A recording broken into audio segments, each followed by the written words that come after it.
And at that time I had a side job, which is kind of funny. Maybe I'll tell you later. But anyway, I was doing a side job, and I get a call from Greg Garcia. He says, "Hey, I'm doing this new pilot. I have one line in the pilot for a grocery store manager. I kind of want somebody funny for that.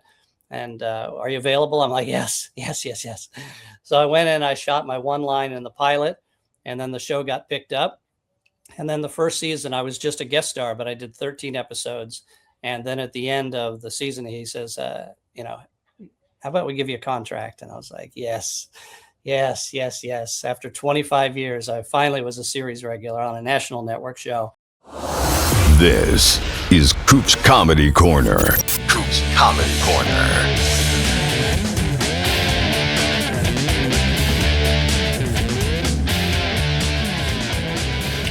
Welcome to Coop's Comedy Corner. I'm your host, Steve Cooper.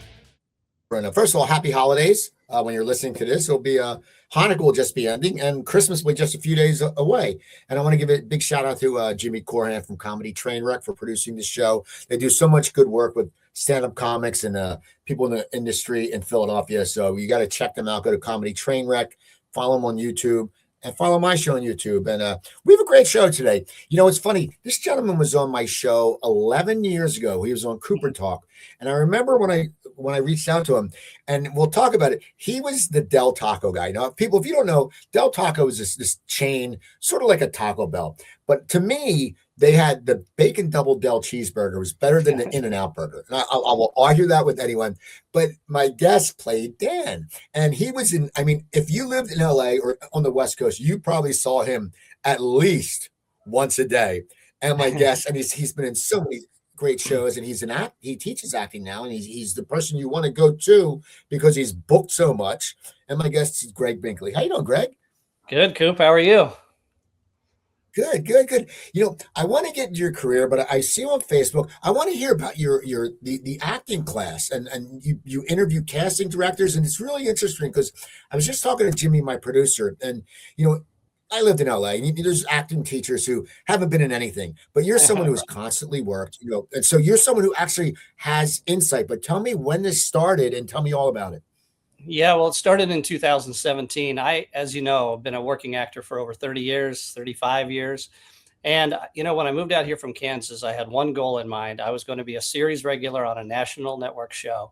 Maybe we'll eventually get to some of the credits along the way, but it only took me 25 years. And I became a series regular on a show called Raising Hope, which was on Fox. Some people may know it. Cloris Leachman was one of the stars. Martha Plimpton. You can still watch it on Hulu. It's a great show. And I achieved my dream after 25 years. And then I was like, now what? You know, I did what I wanted to do. And, you know, that show and My Name is Earl were both in syndication. So, you know, I didn't really need money, and I had little kids. I just wanted to coach my son's little league team. And eventually work's kind of slowed down for me. So in 2017, I decided maybe I should teach people how I did it, and then maybe they can be successful. So I called it the Working Actors Workshop. And then everybody started booking. The people in my classes kept booking and booking, but I wasn't. So I took this class with Howard Fine, and he really taught me about acting, that you find the characters within you rather than play a character. And that's what I've been coaching as well. So it's been going on quite a long time, and it's been great. In addition to me helping others, it's helped me to really learn the craft again and the ways to be successful. Now, how has it helped you to learn the craft? I know you said acting with a character, but as you said, you're someone who's been in the business, been working for 35 years. You probably started in high school. We'll get to that, or maybe younger. But how has it helped you? Because, you know, it's so funny. As we get older, I started doing stand-up again, and I'm learning to find myself more on stage. And I found this old box of jokes I have to look at. They're probably awful. But then I'm thinking maybe I can go back and retool them. And it's also I'm at a different point in my life now. But for you, for someone who has worked, and as you said, you know, you've been on TV shows, you've worked with great directors. Yeah. How has it helped you? How have you learned? Well, I think one of the things that maybe you've learned too, Steve, as you get older, you don't take it maybe quite as seriously. You kind of relax. And so much of what we need to be ourselves in a character or on stage is to have access to ourselves, our instincts, right? And so one of the things that I've really focused on with the class, and I hadn't really thought about it before, is I think we need to be present, we need to be confident, and then we need to be open. Those are the three things. So if we're really present in our work and in our lives, then we can be who we want to be. And if we're confident, then people want to work with us. And then if we're open, whenever we get direction or something happens on the stage or on the set unexpected, you go with it.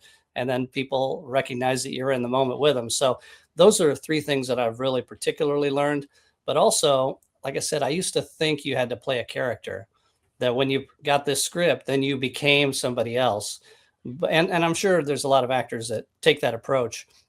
But one thing I found over time is the best work for me comes when I find the character within me, when I have access to that character within me. And that's one of the things I coach the actors, because nobody wants to watch acting. Nobody wants to see somebody trying to perform or act in a movie or television show. They want to see a real person. And so that's one of the things that really I've taught myself as I've taught others. If you really trust yourself with the material in the moment, then this character lives truthfully.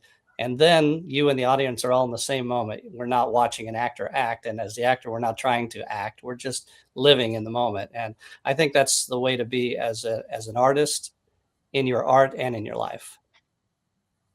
Now, can you do that philosophy with your Don Knotts? Because I told you, but you're known for the great Don Knotts. Give me a little Don Knotts. This is just a little bit, because that's how you got a lot of breaks when you started out. Yeah. When I was in high school, back in Washburn Rural High School in Topeka, Kansas, I'm sure you've been there. A friend of mine acted like Barney Fife from the Andy Griffith Show. And he would come and talk about just watching an episode, and he would act like Barney Fife, and he would talk like this. And I recognized that, well, maybe I can do that too.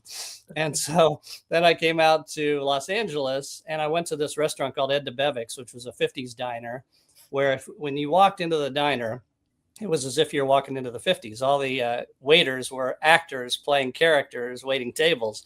And so I talked to the manager, and I said, when I went in for the interview, I dressed like Barney Fife, and he had a little mobile unit parked out front. I said, "Excuse me, do you have a permit to have this parked here?"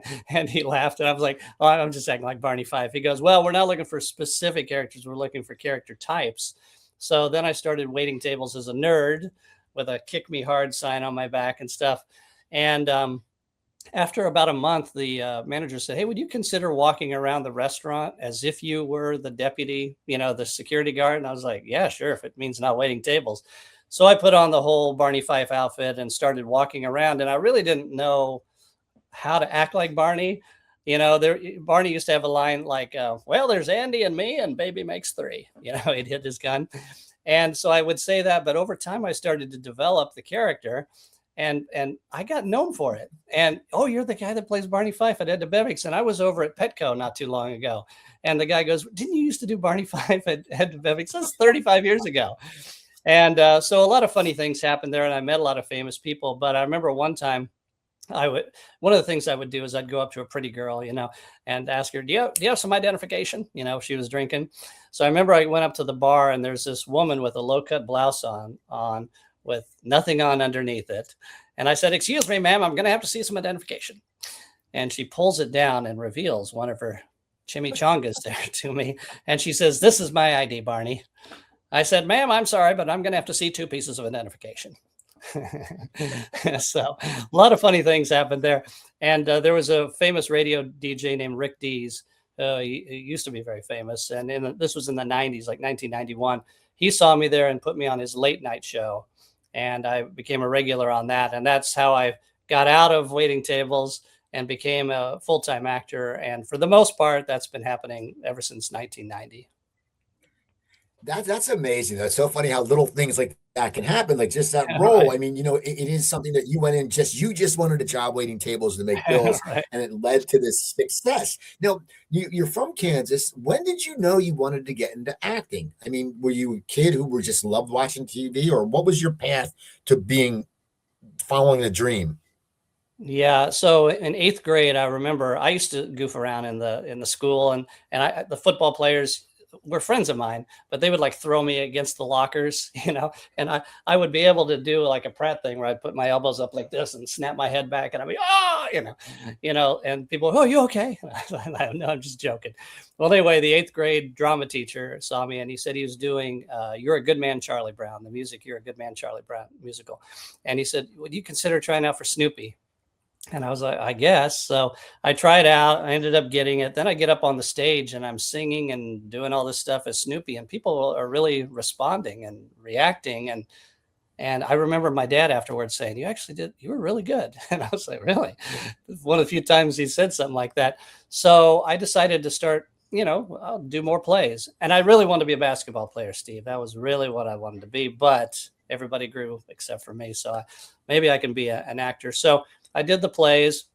And then one time we had our drama teacher brought in this local therapist or psychiatrist, or I don't know, something along those lines, came in and taught us how not to be nervous. And, most people get real nervous, right? And so I wasn't really nervous. I was just up there playing. It's called a play, right? You just go play, right? Well, so he told us to get real quiet and focus on our stomach, because when we're nervous, it excretes some liquid. And if we can just control that liquid. Anyway, I ended up learning how to be nervous. I'd never been nervous before, but now suddenly I'm waiting for something excreting in my stomach. And so literally what was excreting after a while was me throwing up, because I'd get so nervous before performances. I totally got away from acting. Then I went to the University of Kansas and got my degree in advertising. But near the end, I kept thinking, what should I do with my life? What should I do? And I would think about the different options. And then be an actor kept coming to me. Be an actor, really? And so I decided to give it a shot, and I moved out here and I said I'd give it 10 years. And I did. And after 10 years, I decided I'm going to stay. And pretty much all the good things that came for me and my career, I did a lot before, but the biggest things happened after that 10 years. And so I'm grateful that I stayed.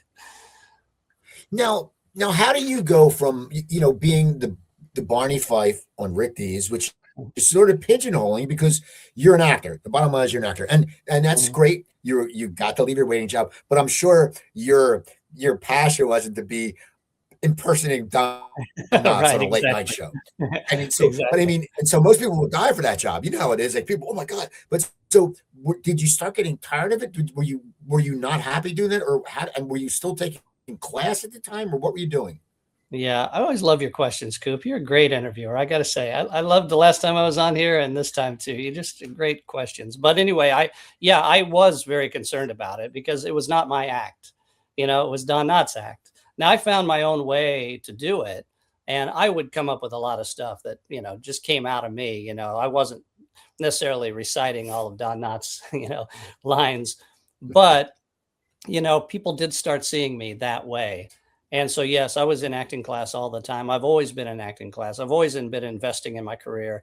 I tell people, when you invest in yourself, you invest in your future. And I just was always investing, and I still am. And I think I always will be, because I'm in it to win it, and right now I'm not on a show, but I expect to at some point. I want to be ready. So yeah, I was always in class and trying different things, and wanted to make sure that when my opportunity came to play something different, that I wasn't, going back to what I knew worked. But I got to tell you, there was a lot of times when I would get in an audition and I would maybe fall into a little bit of Barney Fife because I knew that was funny. And it really takes discipline to say, no, I know this works, but it's not working in this situation. However, I must say, I remember when I tried out for a show called Yes, Dear, which was on CBS, and Greg Garcia was the showrunner for it. And the casting director somehow had me do a little Barney Fife for him. And Greg Garcia ended up, maybe we'll talk about it, ended up being like the one of the huge keys for my whole career. He's had me on almost all of his shows, including being a series regular. So Barney did help introduce me to him. But also when I was at Ed Debevic's waiting tables, like I told you, I waited tables as a nerd. And this guy came in and he used to give me a hard time all the time. He was one of the customers, but he ended up directing Revenge of the Nerds 3, another motion picture. I guess it needed to be told a third time, that story, but I was the leader of the new generation of nerds, and he saw me because I used to wait tables on him, and he thought of me and fought for me for that role. So much came out of that restaurant. But over time, I recognized, I don't want to just be known as Barney Fife. There's other things that I can do. And thankfully, over time, especially as I've gotten older, I've been able to play more dramatic roles and that kind of thing. Well, it's funny. I look at your IMDb. I have it on my phone right now, and I love looking at actors who've been around for a long time Mm. because you've been working. But it's like you look, and it's Murder She Wrote, like shows like Civil Wars, Quantum Yeah. Leap, and you're like, wow, because and then all of a sudden, the Nerds, and then Yeah. Full House, and it's crazy, what it's like because you were. It seemed like in the beginning you were getting some more drama roles. Mm. Yeah. Murder She Wrote. That that's a real blast from the past. But every now and then I get a residual check for 3 or 4 cents for that. So it's still airing out there. So funny to see me at that age. I think I got that in maybe 1989 or something. I was a young Jimmy Olsen at the newspaper. But yeah, so I was getting some drama roles earlier. Civil Wars that you mentioned was an ABC show. I played a young lawyer. But then once he started getting known for comedy, and then I keep getting comedies over and over again, which I was grateful for, Full House and Family Matters and all those type of shows, Coach, Drew Carey show around that time. But, I've never been in a position where I'm able to turn down work. You just kind of take what comes your way and make the best of it. But, you mentioned the Del Taco commercials. Those commercials were running out here for 6 years. I was the spokesman for Del Taco. We did 58 commercials over 6 years. And that character was kind of a goofy, innocent type of a guy. And after a couple of years, I got an audition for Malcolm in the Middle. And they told me that the director had requested me and said, go get the Del Taco guy. And they're like, Taco Bell guy? No, Del Taco guy. So I came in and read for it, and it was the exact opposite of the character that I was playing in the Del Taco commercials. The character I was playing for Malcolm in the Middle was a real jerk. He was a assistant night manager at an electronics store, thought he was a hard ass and all that kind of stuff.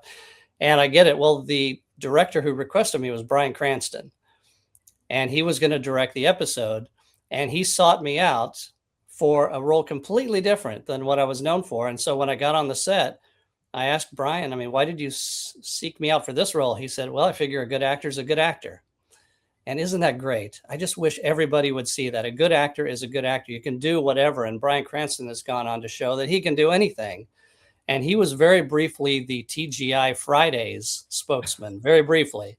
And he realized that sometimes people have trouble getting out of that image. And so he gave me that opportunity. So it's just over time, you just keep developing. And you got to be ready when your opportunity comes to play a different type of role. Now, as I said, I'm not lying about the Del Taco. The bacon double Del is better than anything. It is good. You're right.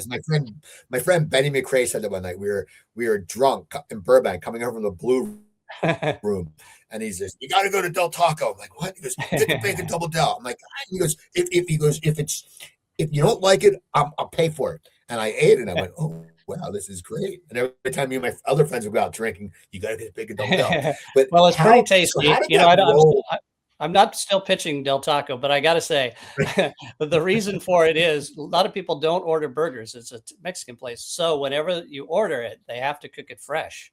So you're getting a fresh bacon double Del there every time you go. So how did that role come about? And it's so funny because everyone knew who you were. That's one of those things. That's one of the roles. Like back in New Jersey, we had Crazy Eddies. Yeah, Crazy Eddies. Everyone knew that guy. But did you go through a lot of auditions? And did you think it would be such a long? 58 spots is insane. Yeah. So, first of all, I didn't even know what Del Taco was when I tried out for it. They didn't have them in Kansas. And I had been to a couple, but I didn't really know anything about it. But in the very first commercial, my character's name was Dan. And in the commercial, I'm sitting there in my little cubicle on my computer, and they had a voiceover saying, "This is Dan," something to the effect of, "He just created the Works burrito, but if it doesn't sell, Dan will be fired." And I'm like, "What? Gone?" I'm like, no, I can't lose my job. My daughter needs braces. I'm on the softball team, for crying out loud. And then I stormed off the scene. And so what happened was that it really played all the time. Like you said, it was on all the time. And then they did a commercial without me afterwards. And people said, "Well, what happened to Dan? Did he get fired?" And so they brought me back, and then they brought me back again. And then we did some funny spots where, like, I was in front of Taco Bell's headquarters. And here I am, a little guy, and standing in front of Taco Bell's headquarters with the Taco Bell sign way up there at the top, and I had a little Del Taco sign, Del Taco sticker, and I'm like, "Hey, I'm Dan. This is the big Taco Bell," and I said something effective. "This goes well," and I put my little Del Taco sign covering the Taco Bell sign. And I'm like, "Yep, that's my office right there, or maybe one of these down here." And so we just kept picking on Taco Bell, and it was kind of representative of the company. Del Taco was so much smaller than Taco Bell that they had a little guy going up against him. And I remember this one commercial where I was on the phone supposedly with them, and I said, "My burrito's bigger than yours." And they're like, "What?" I'm like, "Del Taco's burrito's bigger than yours," like a crank call. And I kept trying to hang up, and they're going, "No, we're still here." Kept trying to hang up. So they just kept doing this. And then people really started to like it, and they were liking this Del Taco guy.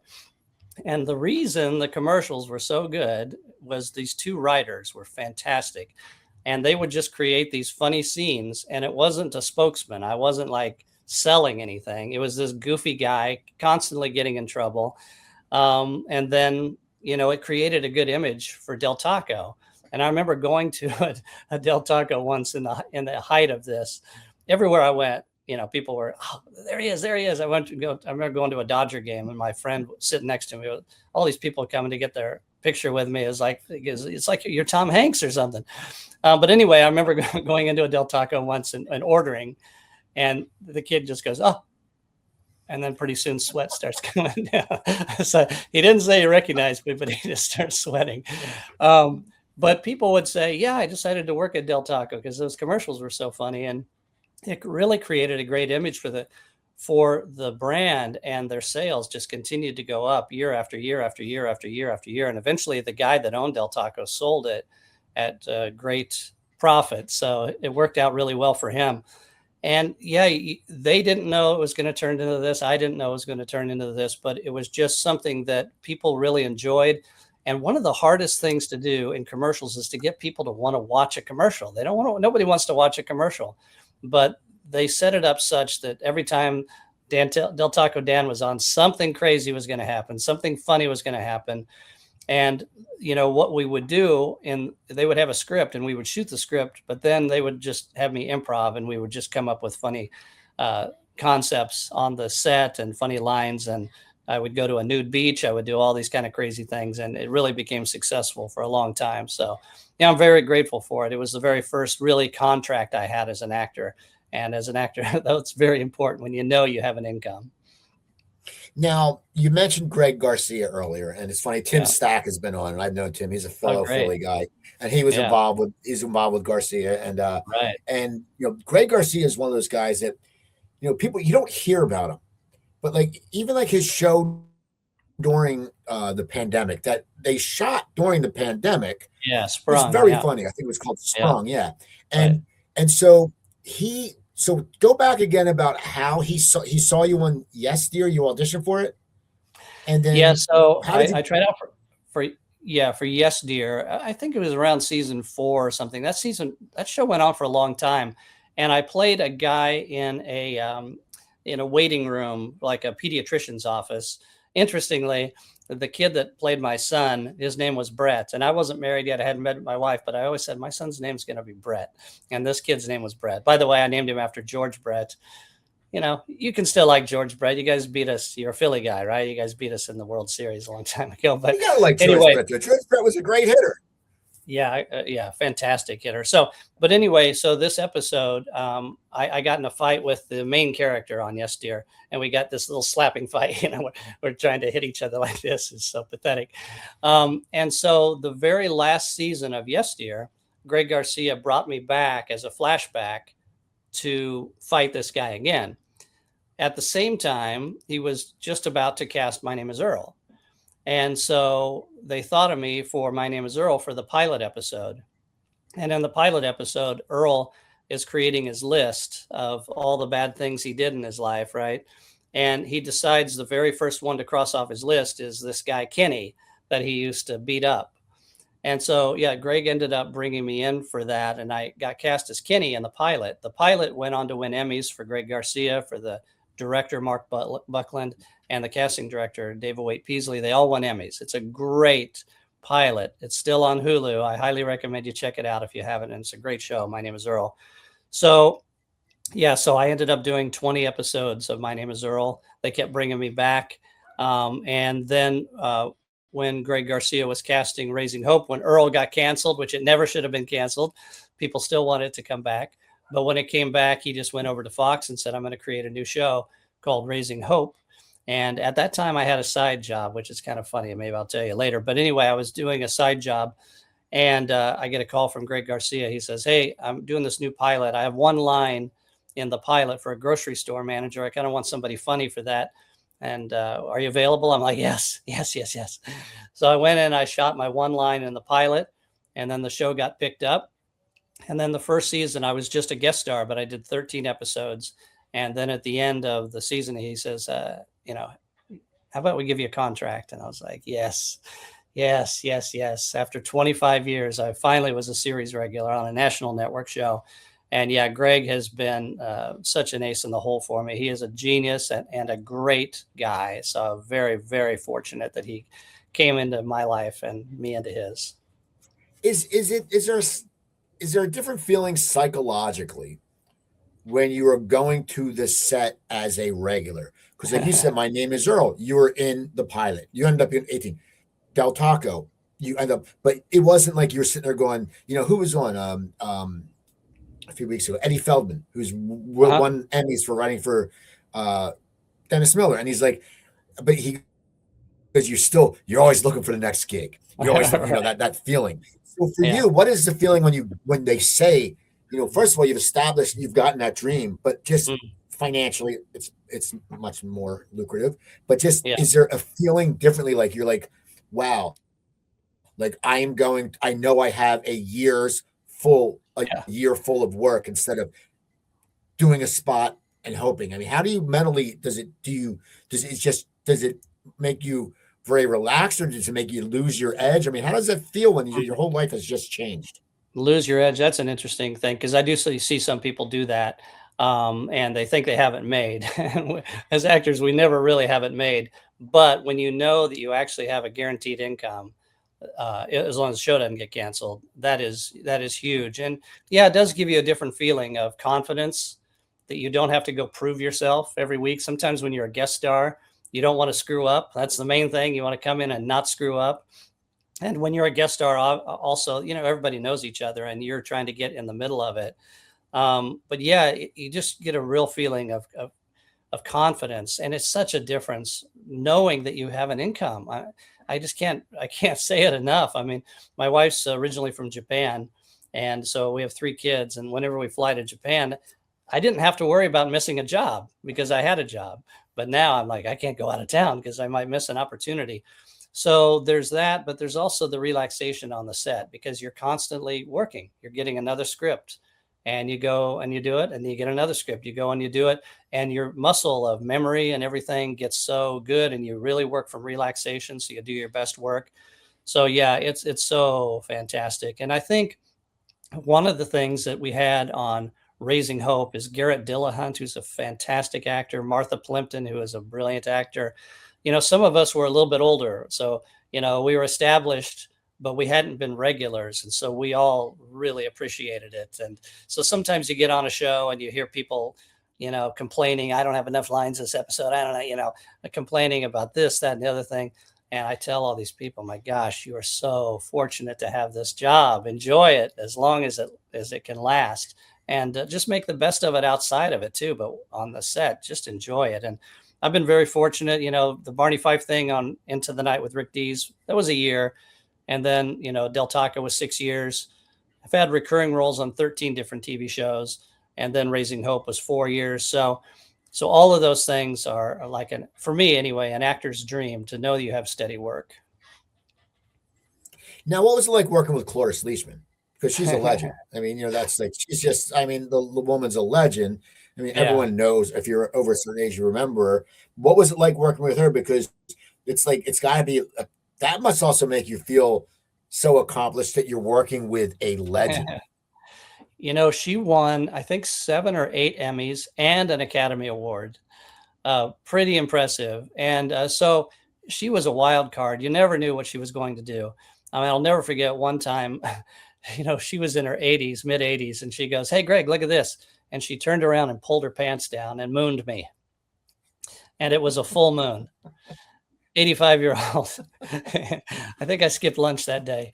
But she never knew what she was going to do. And luckily, she and I had a lot of fun scenes together.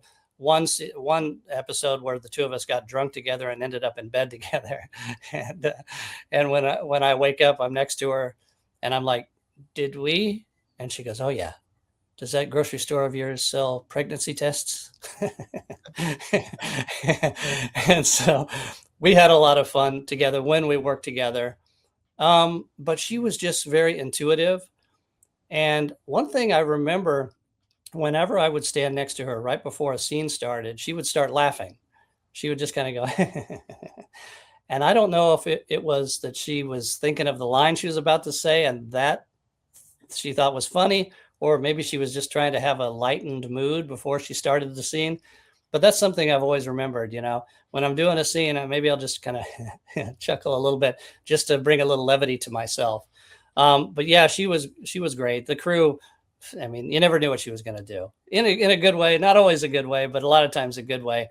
But I watch her on Raising Hope, and I encourage people again to watch the show. It's on Hulu still. Her timing was just brilliant. And again, I think it's, as you get older, you don't try to prove anything as an actor. You just do it. And she had such trust in herself that she would do things completely unexpected because she was just trusting in the moment. Whatever came to her in that moment, that's what she did. And yeah, it was it was great to work with a comedy legend like her. So what happened to Raising Hope? What was it canceled? What was, I mean, because like you said, my name Earl is Earl. Should have been canceled. And the funny thing is, I watched that occasionally, and it's a show I need to go back and watch because My Name is Earl is a really, really, really funny show. And and Jamie Pressey, and it's just, it's one of those things. And so is Raising Hope. But what happened with Raising Hope? Did you guys know it was getting canceled, or what happened? Yeah. So after season 3, Greg Garcia got a deal with CBS, and so he was not there for the last season. And so once he left, we kind of knew the writing was on the wall, unfortunately, but we also knew that 20th Century Fox needed to have at least 88 episodes for syndication. So we knew we had that last season, but the last season, they ended up putting us on Friday night when nobody's watching TV. And so we kind of knew the writing was on the wall. It was very disappointing because, our show was around the same time as The New Girl, Zoe Deschanel, which was a great show too. Our ratings were just as good, but for some reason, I think the people at Fox liked that young demographic, and they thought, well, let's push this show, and then let's kind of push Raising Hope off to the side. And Raising Hope was similar. I remember the New Yorker magazine did an article on the two shows you're not watching that you should watch were Raising Hope and The Middle. Not Malcolm in the Middle, but The Middle. The Middle went on to do 9 years on ABC because ABC really believed in it and kept it on the air.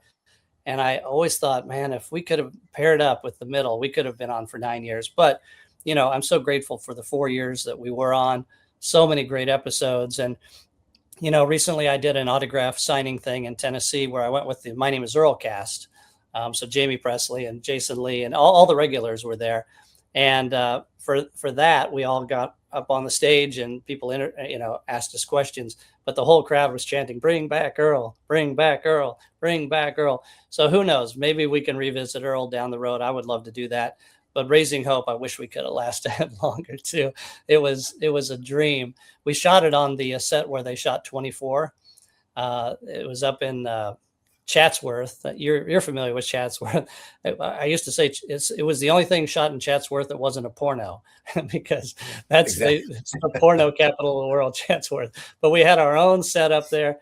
We isolated from the city, kind of. We're doing these wonderful shows. And yeah, gosh, I wish it would have lasted, but what great memories. I'm really, really grateful to have been on that show. Well, how do you rebound mentally when you come out of something like that? I mean, you look back and it was a great experience. And once again, you were a series regular. You accomplished the goal, your dream. But how do you mentally, because you're used to that, and all of a sudden your whole life changes. And I think when you're in a show like that, I've done background, I've done stuff like that, and you see a show that's been going on for a long time. the crew is just so chill because they know they have another season Right. coming. So all of a Yeah. sudden you're leaving, and it's like a baseball player when you leave like a championship team, and then you go to a team that all of a sudden your contract's out. You got to go. I got to find a team. What is it like for you mentally? How do you keep focused in the game? Yeah, well, it's definitely a tough thing. I mean, and frankly, I think I was, not clinically depressed, but I was definitely bummed when it was over because it was my dream. I achieved it, and just to drive up there on the set and my name's on the beautiful trailer I had and the chair and all this, and people are giving me these great scripts to do. It's a great show. It's one thing to get a regular gig, but to get a regular gig on a show that people really love for the quality. It's not just some cheap show that's getting cheap laughs or whatever. It was a really good quality show. So when it was over, yeah, I don't know. It's been a big challenge to get past that because I really keep expecting it to happen again, and I know I'm ready. But you never know when that opportunity is going to come. As an actor, it's kind of like I always see it as like a what do you call the roulette wheel? That roulette wheel is spinning, and you just kind of hope your ball lands in the right number and that it's a winning number. And so when you have to walk away from that, and you're right, the crew, we were all so tight, and the cast, we were so tight. It's a big challenge, but it's part of the career. It's part of the career. You get close with people and you move on. You get close with people, you move on. And so because I've done it for so many years, I know something else is going to come, and I just have to be ready when that opportunity comes. Well, as I say, I always like looking at the IMDb, and you did both NCIS and NCIS Los Angeles. Right. Now, is it because you've been so immersed in comedy? What is it like for you? You're an actor, so you have the muscle. But what is it like when you all of a sudden sit there and you see a drama on your audition sheet or whatever? How is that for you? Do you take it in the same vein as you said on the President, or how is it? How did you end up on those shows, and did you then enjoy them as much as you did comedy? Yeah, I love getting a chance to do a drama. I love it. And let's see, NCIS Los Angeles. I ended up being the one responsible for somebody dying, and so I got to do the old tearful scene in the interrogation. And then NCIS, I was actually a guy that was stalking a female admiral, and they thought I was the killer, but that time I was not the killer. So both times I got to do the interrogation scenes. But I really, really like drama. And it's funny, Coop, I'm sure you maybe you talk to other comedic actors, but a lot of comedic actors are really good actors. They're not just funny. I mean, like Kevin Pollak and people like that, excellent actors. Obviously, Robin Williams ended up being a great actor. And so I think I don't know what the connection necessarily is, but I think that comedic people are aware of timing and aware of dealing with whatever circumstances are right there. And so whenever I get a drama, I love bringing that element to it as well. I think timing is so important. I have a YouTube channel now. I recently, when Gene Hackman died, I put up a video showing about how great he was, and he was great with timing, and he would do drama or comedy.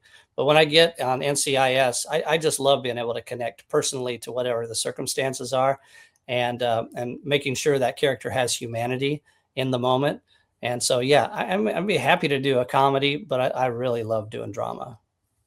Now, I ask this all the time to actors, especially actors who've been doing it for a long time. You guys broke your teeth, got your chops in the room. You went Mm, into the casting room. right. Okay. Now that's changed. Yeah. So for you, I get a split. It's probably 70-30. 70% prefer the room, 30% love the self-tape. Where's your stance on that? Because once again, I think comedically, it's on a comedic role, I think it's a lot easier if you're in the room because you feel the energy. Where if you're doing it on a tape, drama, I can see doing on a tape more because a movie or drama they shoot on a tape, not with the audience and not with Yeah. that feeling. What do you like better and why? Well, yeah, you're right, Coop, about being in the room. I mean, then you really know if it's working or not, and also when you're in the room, then they can give you adjustments based on what just happened. Whereas if you're sitting in a self tape, who knows? Who knows if they'll even watch it? Much less whether they like the take that you took on it. You know, Greg Garcia came to my class and I did an interview with him. It's on YouTube. You guys can check it out. But he says in comedy, you have to take a risk. You just have to take a risk. And you may not know if that's the right risk to take if you're just sitting in a self tape. Whereas if you're in the room, they can go, "Oh, I like that. Now try it this way." There are some shows that still bring us in person. I recently tried out for Matlock, and also the neighborhood. Those casting directors still bring people in, but that is the major exception. We do self tapes almost all the time, and I've come to where I really like the self tape because ultimately it's about your work. And with self tapes, you're able to send in what you think is your best work, rather than sometimes people in the room might have nerves and they fumble through the lines and they're not really present.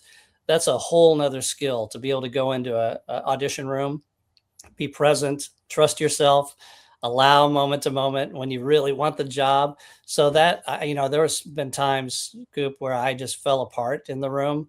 I remember I really wanted to be on this show called Boston Legal that had, let's see, Captain Kirk, his name's Yeah, escaping William me. Shatner, James Spader. William Shatner, James Spader. And my scene would have been with both of them.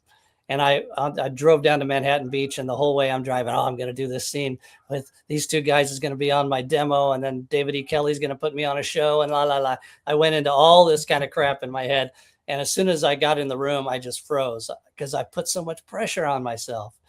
And I did the thing, like Albert Brooks in broadcast news, where he was just drenched in sweat. I mean, it was awful.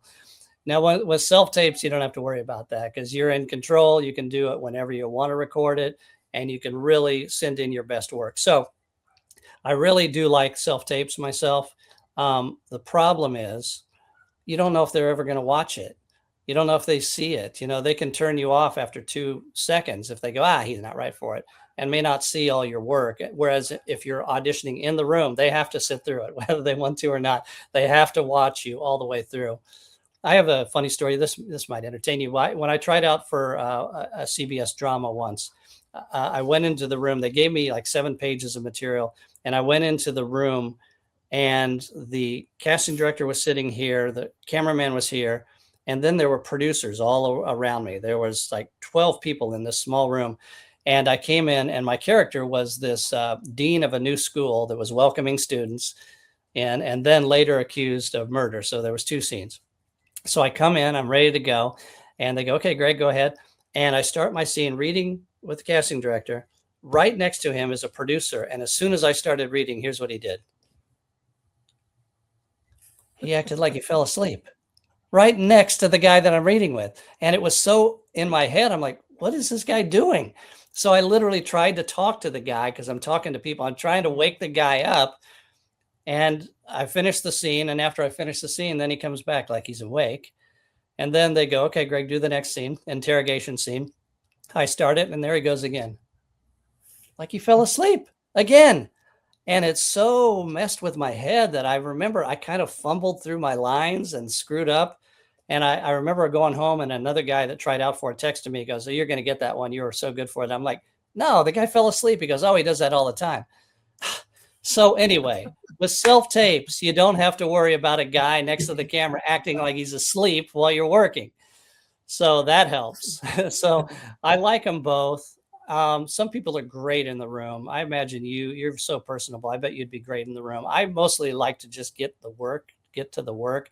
So I think all things being equal, I would want to do the self tape if they watch the tape. Right. That's the thing. Now, what is the state of Hollywood now?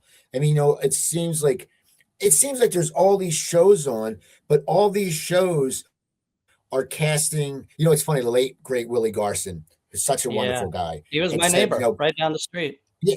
Okay. So he had said how when after Sex and the City, all of a sudden he was getting parts as the first guest star, which used to be it wouldn't be an actor like him, or because the series regular wouldn't be like a big star. So what is it like for like the everyday character actor guy? Because you see like all like these guys are they're getting all these big names. I mean, Ruffalo's doing TV, all these accredited actors, and the roles aren't there. What is it like for the character actor like you, the guys like the utility players, the guys who always have proved themselves, have always worked? Is there as much work now, or is it squeezing out, or what's happening? Yeah, it is definitely a challenging time right now, Coop. No doubt about it.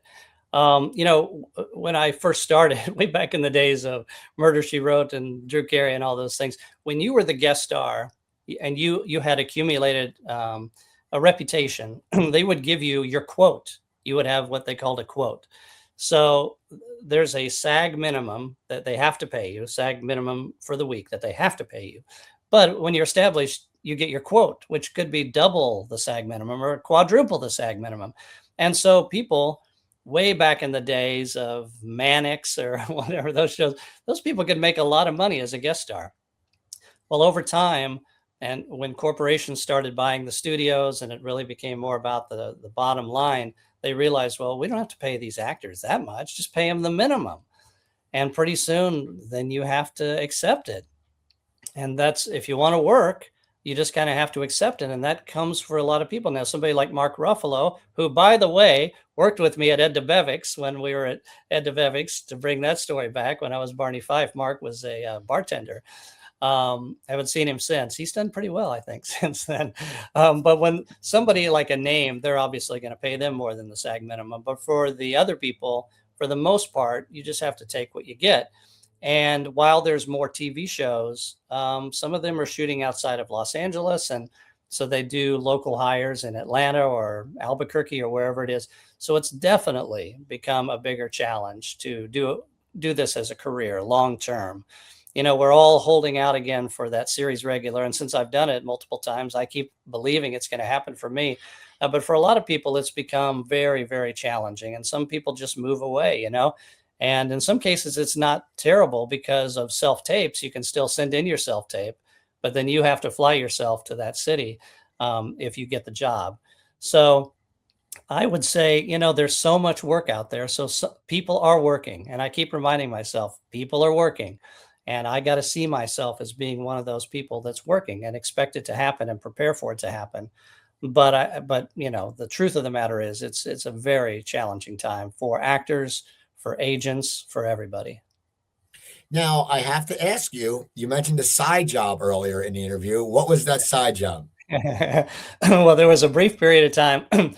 You remember that famous milk commercial 25 years ago where the guy is drinking milk and he can't get out the name Aaron Burr? I don't know if you remember it. It was Cleo's. And anyway, Yeah. The guy's name's Sean Whalen. He's a character actor, would try out for similar roles like me. Well, anyway, after My Name is Earl was ending, I remember laying in bed and literally hitting the pillow because we had a second child coming. And I'm like, how am I going to make a living? I'm hitting the pillow. How am I going to make a living? And the thought came to me, I wonder what Sean Whalen's doing. And why would I think of him? I don't really know him, but he's still a working actor and he was famous for that commercial. So the next day I went to Costco and there was Sean. Hadn't seen him in a long time. There was Sean selling blenders at Costco, demonstrating a blender at Costco, wearing a hairnet. And I'm like, oh my God, I would never want to do that. So I didn't even say hi to him. The very next day, I went to a commercial audition. I went in, I tried out. They go, we need your passport. So I went home. I came back with the passport. At that very moment, Sean's walking out. He goes, hey, Greg, I saw you. Hey, if you ever want a side job, which is what I needed. And I didn't even say that. If you want a side job, you can sell these blenders, man. Last year I worked 100 days and made $85,000. I'm like, what? 100 days, $85,000? He goes, yeah. I'm like, oh, okay. Well, that would leave me 265 days to be an actor. What is this job? So anyway, I accepted that. I needed some income. Money's all going out, not coming in. So I ended up selling blenders, demonstrating blenders with a freaking hairnet. I was the Del Taco man. I was an icon. And here I am at Costco demonstrating a blender for 13 hours a day for 10 straight days. And people are like, what are you doing this for? I'm like, oh, just for fun, just for fun. Well, I needed the money, and we would sell the blenders. We would get $80 for every one that we sold. So it was 100% commission, or I didn't make any money. And so I learned humility. I learned that you could sell more if you made people laugh and if you really believed in what you were selling. And as I mentioned to you, at one point, there I am humiliating myself selling blenders, and Greg Garcia calls me, hey, man, I got one line on Raising Hope. And, a lot of times I'll tell that story, I literally start crying because it totally changed my life. Here I was having to get a side gig and do whatever I could to provide for the family. And then this great opportunity came. So in some ways, I'm grateful for it because I think, the fact I humbled myself maybe got this opportunity to me in the big scheme of things. I had a job in LA, and there's a guy named Zane Lamprey who has had a TV show called Three Sheets. He travels the world and drinks. Well, he knew a comedian friend of mine, and they were promoting this soup called Walnut Acres. It was an organic soup, and I dressed up like a piece of corn, and I gave out soup, but it paid $37.50 an hour. And I was Wow. like, and they would pay for the whole day by the time you gave the soup away. And I still remember though, Zane and my friend Neil Bobo, who was a comic, Neil drove the truck and Zane ran it. They sat there and we were in the Santa Monica Promenade, and they're sitting there pointing to me, messing with me, going, oh my God, look at that idiot. He's dressed like a piece of corn. And but you sit there and you're right. It teaches humility. So I know. Before we go, I always ask this last question, and you can tell me you can give a few answers. You can give personal and professional. Looking back at where you are in your life right now, what are a few things that make you very proud? Wow. Well, first of all, I'm just grateful that I did it. I had this idea that I could be an actor. It kept coming to me. And when I moved out here, I didn't just want to be an actor. I wanted to prove that I could do it long term. And very few people do. I remember at the University of Kansas telling this guy, I'm like, he goes, what are you going to do after you graduate? I was like, I'm going to be an actor. And he goes, wow, I know somebody who wants to be president of the United States. And I thought he had high aspirations. So to be an actor long term is really a challenging thing. And so I'm proud and grateful that I've been able to do it. I still believe the best is yet to come for me. So hopefully I'll be proud of that 20 years from now that I stayed in it. I'm really grateful for the people I've met along the way. There's been some great people, so many entertaining people. A lot of people talk about Los Angeles and they have such negative feelings toward it. And they think it's all scumbags and everything, but there's a lot of good people in this business, and Greg Garcia is certainly one of them. His production company is called Amigos de Garcia, Friends of Garcia, and he would surround himself with great people. And so on all these shows, I'm meeting more and more great people. So I'm really grateful for that. But I'm most grateful for my family. I've got 3 great kids and a wonderful wife, and I'm just so grateful that I've been able to be here with them. One of the things about acting, and you're not always working, so you actually do have time to be with your kids. But on the other hand, I need to get back to working so I can provide for the kids. So I'm grateful for that. And, as I mentioned to you, I said I'd give it 10 years when I moved out here. I'm going to give it 10 years. And I had this party at the Hollywood Athletic Club. You've probably been there when you lived here, right? The Hollywood Athletic Club on Sunset. Yeah. And I said, I'm staying, I'm going to stay. And I'm really grateful that I continued to follow my instincts. One of the questions, you remember on Inside the Actor's Studio at the end, James Lipton would always say, if heaven exists, what would you like to hear God say when you arrive at the pearly gates? And all the actors would answer in different ways. But I remember Steven Spielberg's answer was, thanks for listening. He'd like to hear God say, thanks for listening. And I kind of feel like the best part of my life has been when I listened and I did whatever I felt was what I should do. And that was, when I met my wife. Should I? Yes. Should I move out to be an actor? Yes. And so I just want to keep listening and see where it takes me. And I switched into this gear here where I'm also coaching, and seeing these young actors do well is very exciting for me, and see them go from acting to actually being a good actor is really great. So I think, I think all of that I'm just grateful for. And along the line, I meet people like you. I mean, it's just you meet people. And I'm really proud of that I've been open to the people that have come into my life. And I'm just so grateful, man. This has been awesome. Now you talking about YouTube. What's your YouTube channel? Where can people find you? Yeah, it's called Gregg Binkley Official. Greg, two G's at the end. Gregg Binkley Official, and so it's partially how to apply acting techniques to your life, but I also have a lot of clips from My Name Is Earl and Raising Hope that get a lot of play. Greg Garcia came into my class, like I mentioned, and one of the students asked him how My Name Is Earl would have ended had it actually been able to end, and he told his story of how he intended the show to end. And that got 50,000 views from the YouTube channel. So there's a lot of good things that are inspirational and entertaining. So I hope people will check it out. I'm going to continue to grow that channel, and people are really liking seeing the old clips and stuff. So please check that out. Gregg Binkley Official on YouTube.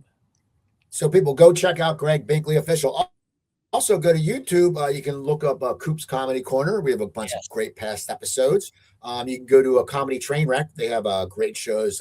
Kensel and John Witt have a great show. Ed McGonigal's got a great show. Coleman Green. There's so many great shows. Jimmy's great. He also set up a website for me, coopscomedycorner.com. You can buy all Cooper merch. Cooper Talk's my other podcast. I've done 1,053 episodes. Go to coopertalk.net. Also, if you go to YouTube, find the Coop Tank. I recently won an Earworthy for Best Local Podcast. I sit down with 3 business owners and we just talk about business and life. That's on hiatus, but you can find over 100 episodes there. So go to YouTube, go to coopertalk.net, go to Comedy Trainwreck, go to Gregg Binkley on YouTube. And have a great holiday. I'm Steve Cooper, and thanks for watching, and we'll talk to you soon. Coop's Comedy Corner.